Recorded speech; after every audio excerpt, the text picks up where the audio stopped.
Hi there. So, we are talking today about calendars and how to use calendars when we are looking at our tasks and trying to figure out where to fit all the things. So, I had written a blog, and you can check out the link below with a lot more details on this. But I wanted to walk through how I use this in ClickUp and just kind of cover some of the things that we can look at and make sure within our project management and our task management things as clear and streamlined as possible for even if it's just ourselves looking at it later on and trying to organize everything. If we haven't met before, I am Anna, and I own Anna Simple Solutions, and I provide systems and help create habits for those that are feeling overwhelmed or have a neurospicy mind. And you can check out my website and see everything I offer. Otherwise, you can just use this information and make your lives easier because of it. So let's talk a little bit first about why the calendar view can be extremely important, especially for those that are overwhelmed or neurospicy or just have a lot of things going on. So let's go look at our computers. So here we have our little colorful screen here, and I wanted to just touch on a couple things before we go into the actual calendar demonstration. So first of all, let's talk about why calendars and utilizing calendars when trying to organize your tasks is such a great way to be able to prioritize and see everything else that's going on. So number one, it can be colorful. You can color certain types of tasks by statuses or what list they're in and other types of things in order to make things pop out and communicate with you quicker. Another reason why calendars are really helpful, especially for those who are very visual based, is that you can really visualize the time. One of the things that a lot of people with ADHD or neurospiciness struggle with sometimes is the ability to actually understand how long something takes. And if you're able to look at it on a calendar, see how long, like maybe you think the end of next week is so far away, but you have 500 other tasks to do before then, really helps visualize how that actually spans out, and you can be a lot more accurate about what you're actually capable of doing. It also really helps you kind of create bite-sized pieces. So perhaps you have like a project. It kind of helps you break it down into little pieces to know when you can do it. And so that's extremely helpful. Another thing I really want to talk about ahead of this is how important due dates are for things. So one of the reasons a lot of my clients actually don't put due dates on their tasks is because they don't know when they are going to actually be done. And while I understand that, and those that really want to hit the due dates, it feels really good for them, I understand. But on the other hand of it, if you're just putting tasks in there that really don't have a place and you really aren't going to be done, you might as well put that in a place that's an idea or something to be done later. It shouldn't be clogging up your list with so many other things. So put a due date in for the things that you really want to get done and think of it as something to aim for and solidifies the tasks that actually need to be done and not just something that would be a nice to have. So I'm noticing that my camera is freezing a lot, so I'm going to actually turn this off so it's not distracting you. All right, hopefully you can still hear me. I'm going to move this over so we can actually talk about the other really important thing is the naming convention of tasks. So this isn't really specific about the calendar view, although it does help. But I always, when I'm talking about tasks, paying attention to the naming convention of it and how to actually reach a deliverable is a really good way in order to communicate the most information in the shortest possible list as possible. So I have had jobs before where the tasks, the label of the tasks is like 3 sentences long, and I can't tell what that is. I actually have to open it up and kind of look at it, and it really should be a quick view. And the way that I describe this is that it should always start with a verb and end with a noun. And I'm not the only productivity specialist that says this, but I just want to reiterate that really doing the verb noun is extremely important. So like for instance, let's say you have to check the mail today. And I know that's probably not something you'd write down, but if you wanted to check the mail, you would say check mail in mailbox.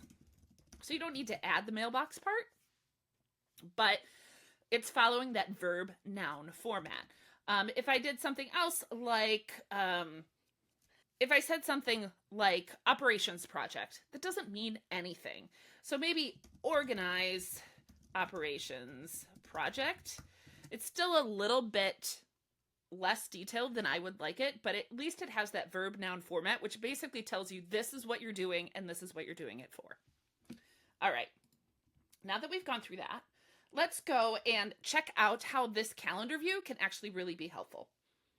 So here we are. These are a whole bunch of templates I've created and some test things here, but what I have actually done here is created some tasks and small projects, and then also I have some ongoing projects in here, and we're just going to talk through them really quickly as far as I have them set up. So every single one of these has a verb noun format, and every single one of them has a due date. I tend to always use next, now, laters with my tasks because this really helps me know like these three are extremely important. And then I also kind of determine the type of task. So if I put stuff in here and I'm just thinking of things, if I say something to the fact of create email sequence for product. Now this would actually be part of a product project, but if I do that, just to kind of explain what this is, I'm going to actually put this as later, and I'm going to change this to project, and I actually have an automation here that will move this to the project, ongoing projects thing, and so there it went. So within here, we have all those, and so I'm going to look at the calendar view, and right now it is on the month view, so you can see the entire month. I'm actually going to zoom in on this a little bit, so you can go over here and say, let's look at the week. And I'm going to make this smaller too. So now you can see that these tasks are due on these days. So if I go back, I'm going to go back to the month real quick, and you can actually move these around based on when you actually need them done. So if you look at these are actually colored by whether it is next, now, later, or it should be. Let's just double check. Yes, so they are colored by next, now, later. You could also do it as the type of task that it is. These are all the main tasks, and these are subtasks. So I'm going to go next, now, later because I like that better, and I can really tell which ones in here need to do. So if I'm looking at this and the confirmed client meeting is really a later one, I'm going to move that to like maybe do next week. And this create and post social and media. So if I go in there and if you look down at the details in here, it's going to say now. So maybe we need to actually do this today. So I'm going to actually drag this over. So if you drag something in here and there is a ClickUp on that says that we will move over the subtask, it's going to ask. And you can say yes, or you can move them manually. But it sometimes has a little bit of hard time updating, so sometimes I'll just reload the page and it will update. But I just wanted to let you know that is how that piece works. And then you have all of these in here that are later, and so you can add them together. Now let's look at this by the week, the week view. Now you can see that you can actually time block in here based on the tasks that are in here. So you can see there's all these tasks, and if you have time estimations, you can actually put them on the calendar. So I have follow up on unpaid invoices. Let's say that'll take about half an hour. And then I'm going to, my main thing I'm going to work on in the morning is create and post social media. So I'm going to click yes. And it is going to move all those, but I'm not going to worry about them going on here right now. And I'm actually going to do an hour and a half for that, so I can kind of see that. And then upload blog to website, I'm going to do that around noon. So this is a good way to start to like pull your stuff in there and think about when you're going to do it. And you can just move these to the next ones, etc. So that is a good way to look at the calendar, especially if they're one-time tasks. Now let's talk really quickly about how to actually look at ongoing projects this way. So I have an ongoing projects folder here. I added some things in here. If you go under create a lead magnet, we have these little separate, basically building blocks to actually get to that main deliverable of the create lead magnet. So these are steps, or let's say milestones. Even if you hover over it, these are milestones. And I really like and request that people do it this way, especially if you are overwhelmed by all the things. You can just work on one milestone of it and not have to think about the whole thing. It can be overwhelming to think, oh, I got to define the offers and audience, write that down, create all the content, set up the delivery of the email, link it to the funnel, and do all of that stuff. Super overwhelming. Well, even if you're me, or especially if you're me. So I like to break that up. And then when you go in here, I basically just have a little checklist in here. Now, I like it in the description just because it makes it super visible to me as soon as I come in, but you can actually create these as action items as well if you choose that, and then you can actually check them off, and you can see that in reports, etc. But we don't need to talk about that right now. So that is how you can kind of set up those projects in here. And then I'm going to go to the calendar again. And you can see that this is set up, welcome, this is the first milestone within there. Let me double check this. I am going to see, I want these colored a little bit differently. Right now it's task status. I do want to do next, now, later. Let's save that so you can actually see this one is set up as next.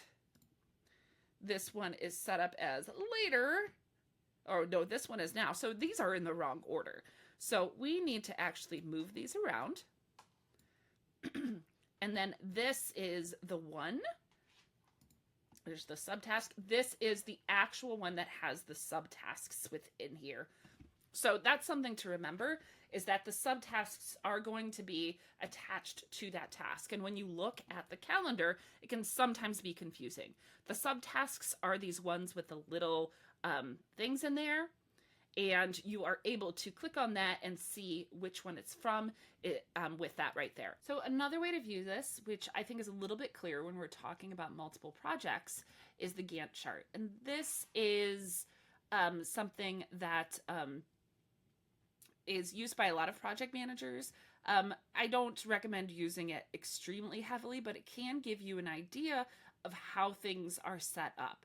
So as you see this create lead magnet here, it has a due date of August 22nd. Now, I like to lean heavily on due dates and not start dates because things can get very convoluted.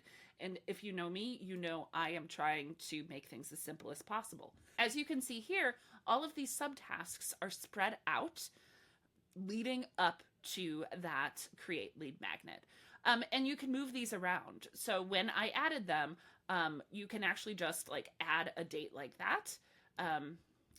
Let's get out of here. Or you can move them around. So set up delivery of email. Maybe you want to do these on the same days and then keep some time in the middle. But then you are able to see that this is completed, and you can even use some dependencies or make sure that those are set up. So that can be really helpful as well. Otherwise, you can just use the calendar and move things around as you need. So like move this around here because these are subtasks for this. So both of those are extremely helpful.